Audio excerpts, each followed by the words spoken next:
Hello and welcome to a brand new episode of The Big Money Stylist. We are on episode number 51. Can you believe 51?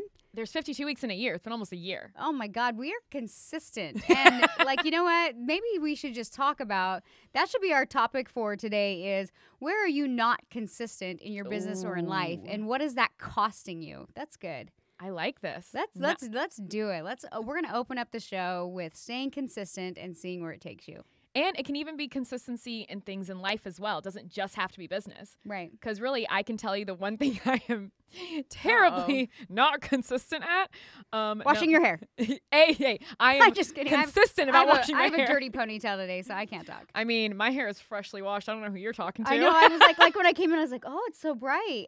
Don't you love when people are like, your hair looks really good? And you're like, thank you, I washed it. Or, did you just have your color done? No, it's clean. I also did tone it this morning, so thank you. Yes, nailed it. I did not. Oh, it's cool. We're about to do it, so don't worry. I am very inconsistent, number one, at drinking water. I'm terrible at it. Me too. So bad. And that's so unhealthy for you. Yeah. Do you know what a client told me the other day? What? Did you know that dehydration, I believe she said, can lead to all sorts of cancer, dementia, and Alzheimer's? Oh, I believe it. Well, I feel like I have Alzheimer's sometimes, but then I think it's just working mom brain. That might just be you, Danielle. No, it's not just me. It's working mom brain. Like 2 kids. And it's just, you and a running business, and employees. You start to forget shit. So, it is what it is. If you don't remember, it just must not be that important. Water is, you need to drink water. I know, I'm trying. I was joking around at the salon the other day because, hairdressers, it sounds silly, but, actually opening the cap and drinking your water, you're like, that's way too much work.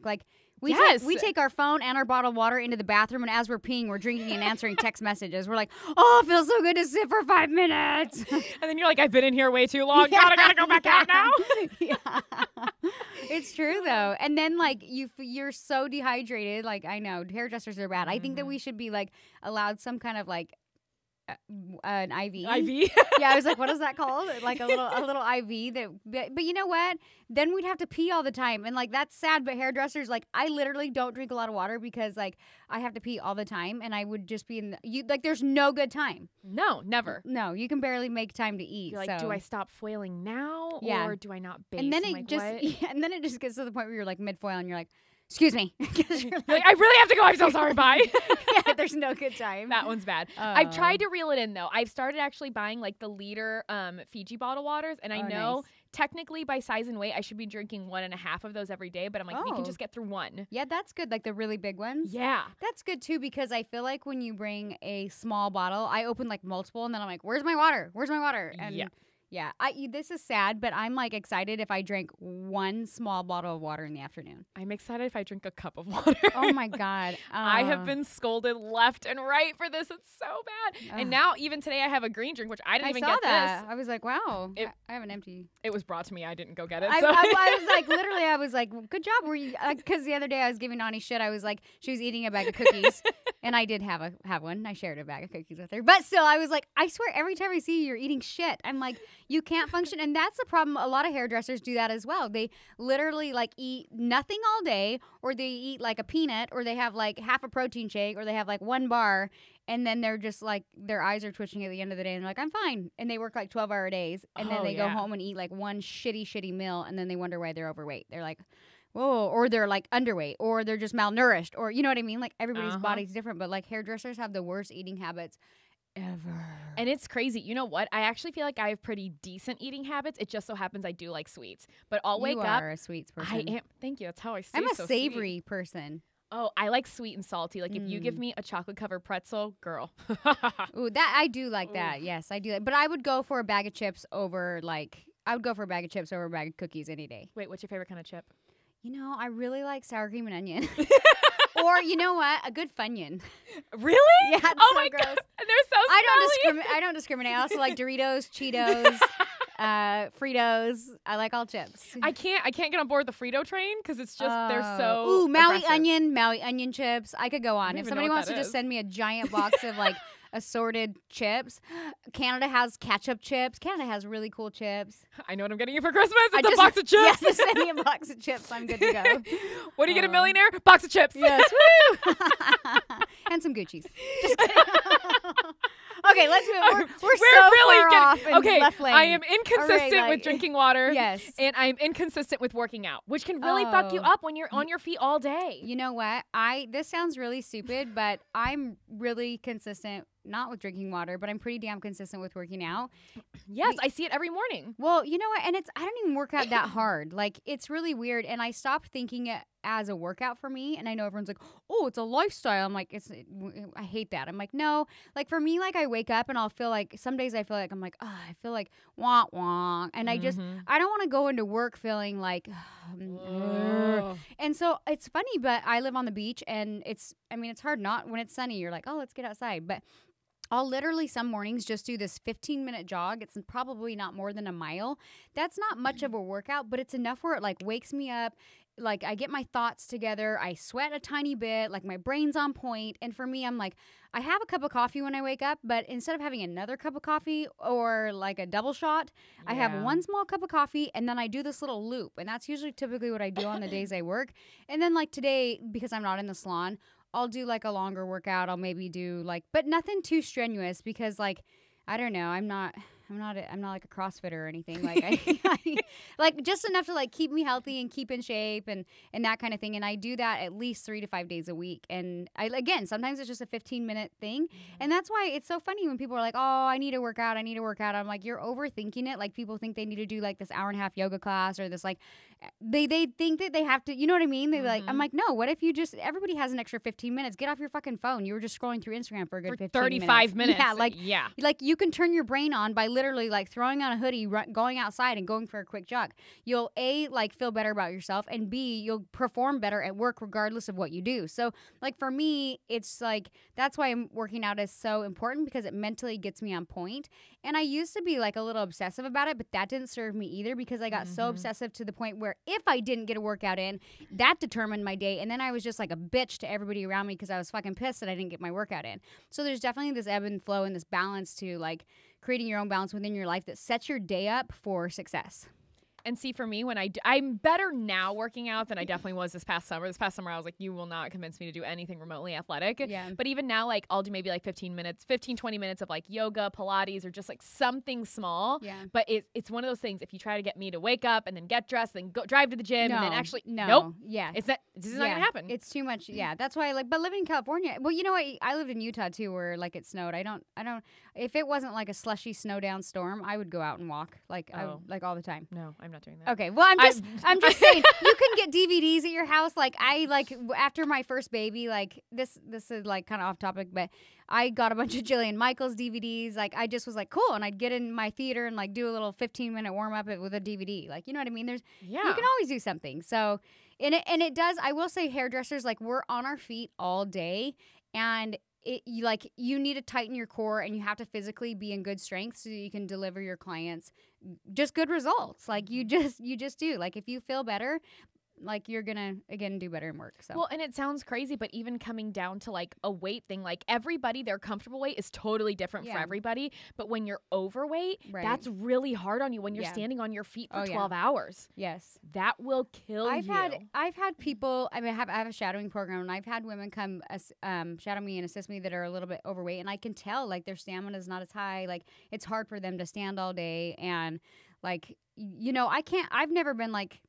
I've never been overweight, so I can't really relate, but I have noticed like they're kind of wanting to take breaks more and things like that. So that definitely has something to do. I mean, it's hard to stand on your feet all day. Like it just period. Is. No matter the weight, it's just hard. Yeah, totally. So anyways, working out.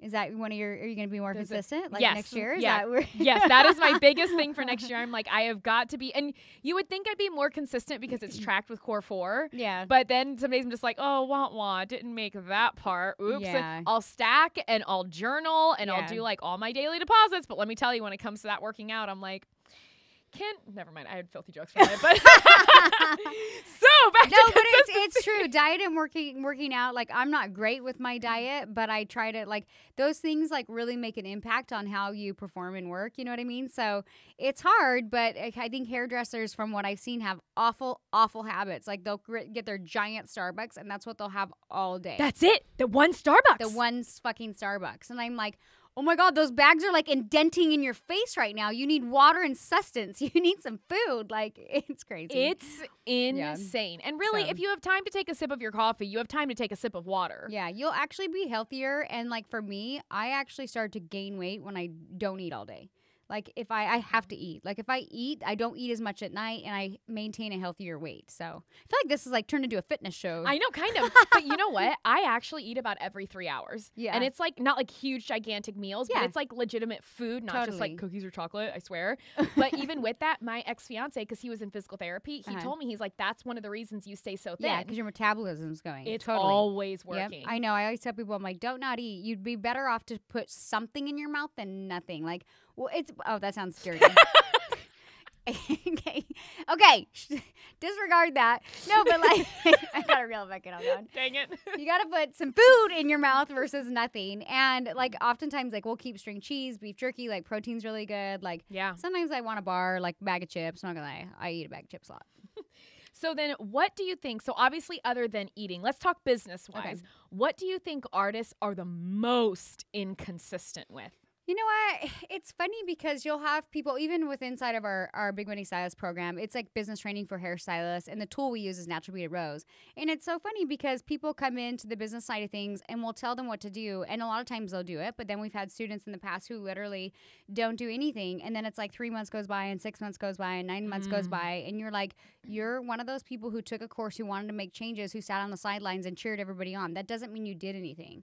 And so you have to literally look at where you're at. I had a girl who came and sat in my chair this week. She was a hairstylist. I did her hair. She was like super excited. She's like, oh my God, I want to learn these. Was it the blonde? Yeah, she was cute. So she cute. was really cute. But she was like, your education sold out. And so I was like, shoot, I'm going to come down here and get my hair done. And she was like super pumped. And she was like telling me how she's a single mom, has 3 kids, super cute, owns a salon.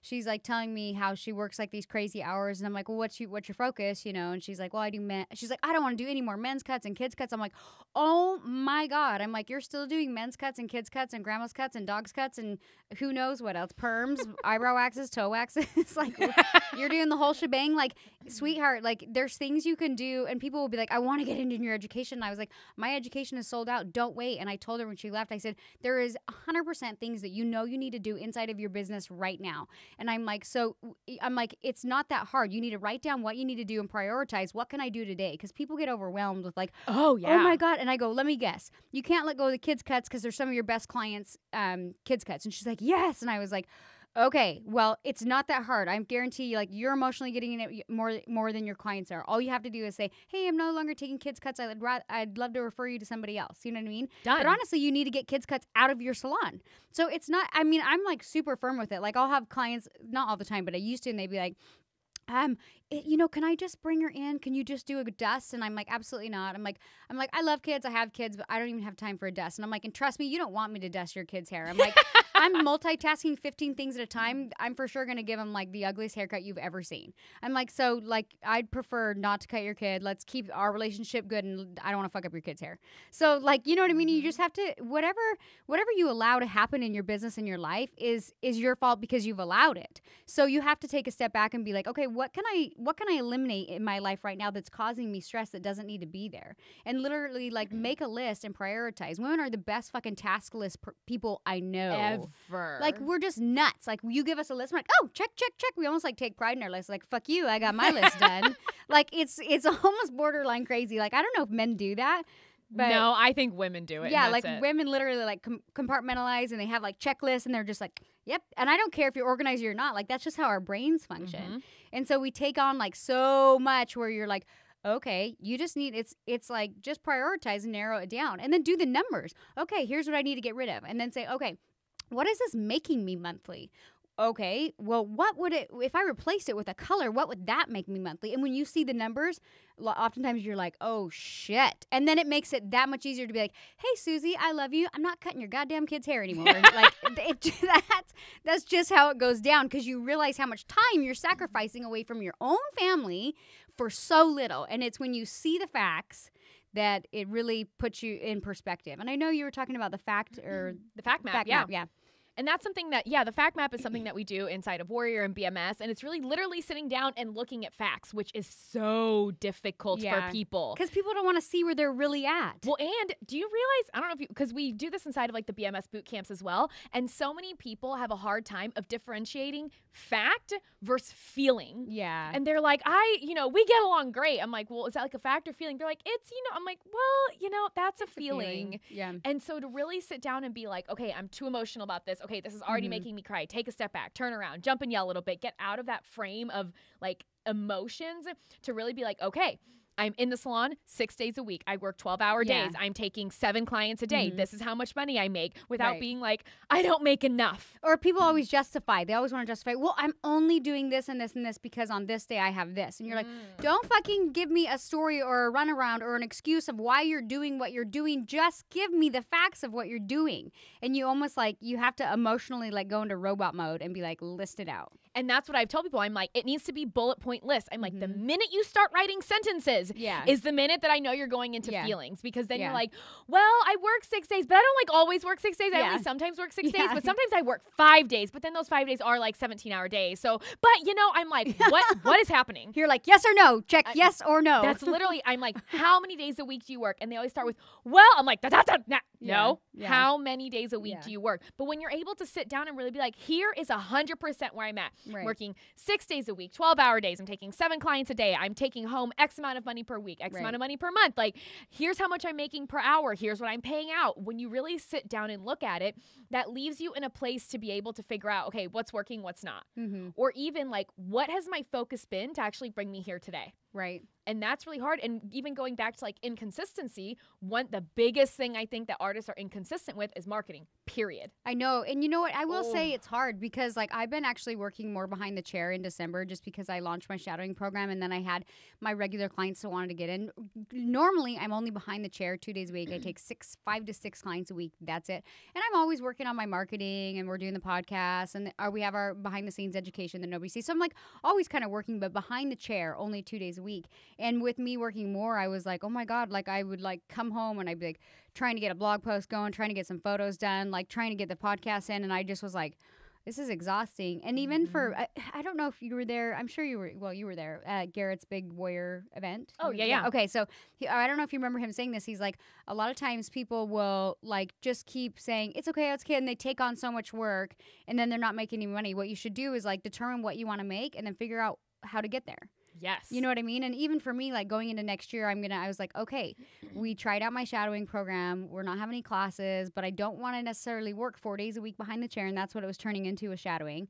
And I was like, so I need to even like do the numbers of like what my time's worth and determine how to get there. You know what I mean? So make a dollar amount and then be like, okay, this is how I get there. This is how I make that a month. And whether it's like 2 shadowing students a month and then just 2 days working behind the chair a month, I have to figure out where my time is most effective. And it always comes down to prioritizing and looking at the numbers and the facts, like laying out the facts. And it's so true even within like with money and business, people will want to be like, oh, I made like $3,000 on that client. And you're like, but are you consistently making $3,000 on every client? That's great that you have one extension client, but our goal is like every client should be your top dollar client. Like that should be your niche. That should be the only thing you should do. And then if you get to the point, we've had stylists in our program who they're killing it, but then they end up going back to working 6 days a week and they're all extensions. Oh my God, and you're replacing one crazy thing with another. Yes, and so that doesn't really work either. And so then it's like, okay, you need to look at your time. What are you charging? You're going to lose clients along the way. You're going to have to, cut some off and raise your prices. And then some people will be like, well, I did raise my price and nobody fell off. And you're like, okay, well then guess what? You get to decide what days you're working, what hours you're working, and stick to it and create a price that is worth what you want to make per month, per week, per client, per hour, whatever that looks like. And just say, I'm only working 4 days a week, 9 to 5. That's what I'm going to do. And then figure out what you want to make and how determine your prices and things on that. That's always what I do when we make a price increase at DKW. I'm always like, okay, where are we at right now? What are the facts right now? How long is this taking every artist? What is a safe jump to where like the client's not like, wow, but we can afford, if we lose a few, we lose a few. You know what I mean? And it's always, again, going back to writing down the facts and where you're currently at. So I feel like going into 2019, like I would encourage everybody out there, like it might be hard. It might be ugly. Write down the facts of where you're currently at. And you might be like, shit. Or some of you might be like, I'm awesome. And if that's the case, then be really honest with yourself, because there's always areas to improve. Well, and I've heard so many artists say, because we've had them always come back and do a fact map at like any convention or intensive, everything like that. And I've even heard people say, they're like, I'm in a good place. I'm not in a bad place. I'm not in a painful place, but I know there's another level. Yeah. There is always another level. Not to say you have to be unhappy where you're at to want to achieve more, but stagnant doesn't exist. You're either progressing or regressing. Mm-hmm. So what's the next step? Like, where do you want to hit next? Right. I think sometimes, like, I like what you just said, because, like, sometimes people, like, I'm good right now. Like, we're doing good. Yeah. You know what I mean? But I'm still like, I almost get a little bit like I want to keep going. Do you know what I mean? And that doesn't mean necessarily that I want to, like, stress myself out more than I currently am. Like, I want to do things smarter. Do you know what I mean? And I think that oftentimes people will kind of get in their little comfort space and be like, nope, this is where I wanted to be. This is what I wanted to do.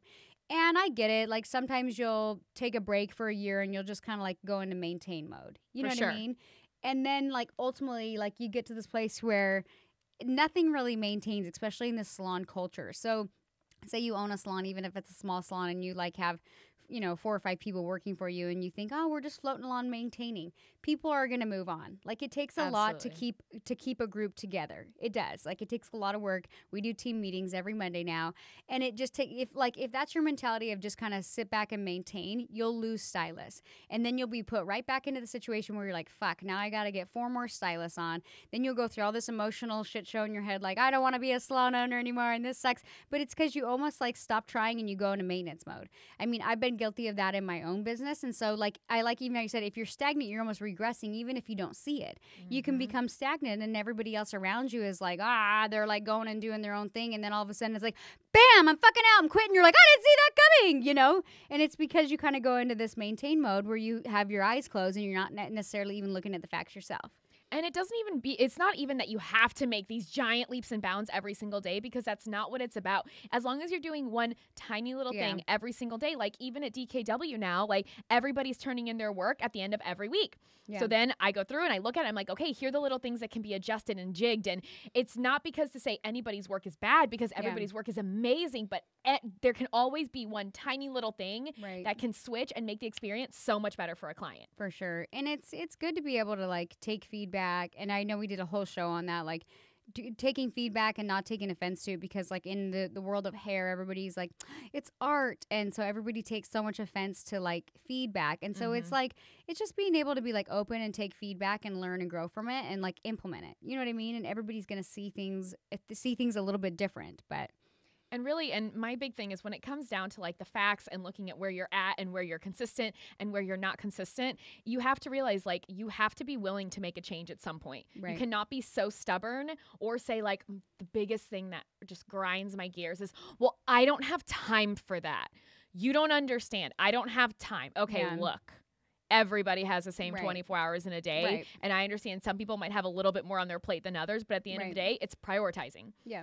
People love to say, well, I just don't have time. I'm like, no, it's just not a priority to you. Yeah. Which is fine, but just admit it and stop blaming everybody else and everything else in your life. Right. It's weird though. Like, I always wonder, I'm like, how do they not see it? Like, you can create whatever you want. You can create whatever time you want. Like, you have to be able to, like, look through a different lens, and, like, you can't say I don't have time. Like, when you come into an education program or you buy a software, you can't buy a software and say, well, I don't have time to figure it out, but I bought it.